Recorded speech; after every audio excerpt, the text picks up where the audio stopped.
నిజంగా సంవత్సరమైంది అంతే వాళ్ళు కూటమి ప్రభుత్వం ఎన్డీఏ అలయన్స్ వచ్చి, అయినా కూడా స్వచ్ఛందంగా ఇంతమంది వచ్చి మేము సైతం జగనన్న కోసమని ఇంతమంది వచ్చినారంటే ఖచ్చితంగా రాష్ట్ర వ్యాప్తంగా కూడా మనం చూస్తున్నాము రపరప ఎఫెక్ట్ ఎట్లా అయింది అని. ఇప్పుడు శైలజనాథ్ అన్న మాట్లాడుతుంటే మీరందరూ కూడా క్రౌడ్లో అది మాట్లాడినారు.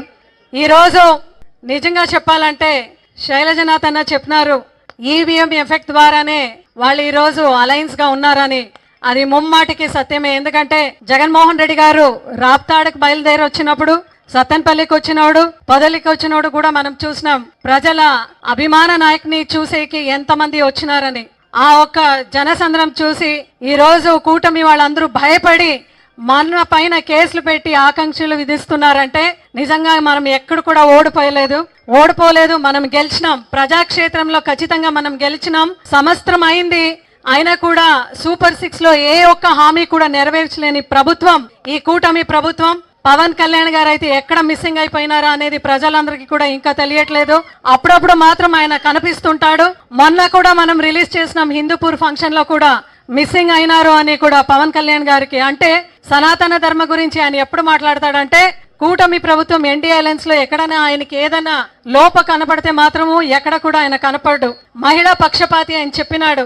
అయితే గిరిజన బాలిక పైన హత్య జరిగిన, అదే విధంగా హరిజన అమ్మాయి పైన ఇదే జిల్లాలో సామూహికంగా అత్యాచారం జరిగినా కూడా ఎక్కడ కూడా పలకరించేకి హోమ్ మినిస్టర్ గారు రాలేదు, సీఎం గారు రాలేదు, అదే విధంగా పవన్ కళ్యాణ్ గారు కూడా రాలేదు.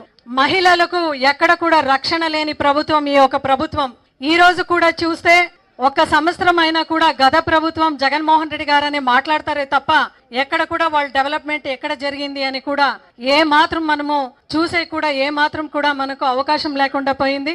ఈ రోజు సింగన్మలలో పార్టీ ఆఫీస్ ఓపెన్ చేస్తూ కూడా అదే విధంగా ఇక్కడ మళ్ళీ చంద్రబాబు నాయుడు గారి మేనిఫెస్టోని గుర్తు తెచ్చుకుంటామనే ప్రోగ్రామ్ ను కూడా ఈ రోజు రాష్ట్ర వ్యాప్తంగా దీన్ని ఆవిష్కరించాలని సజ్జల రామకృష్ణారెడ్డి గారు అదేవిధంగా మిథున్ రెడ్డి గారు వచ్చినారు. సో వాళ్ళు ఏదైతే చెప్తారో ఈ 35 డేస్ మనం ప్రజల్లో ఎట్లా తీసుకొని పోవాలా, జిల్లా వ్యాప్తంగా, మండల వ్యాప్తంగా, గ్రామ స్థాయిలో అనేది వాళ్ళందరూ కూడా మనకు వివరించి చెప్తారు.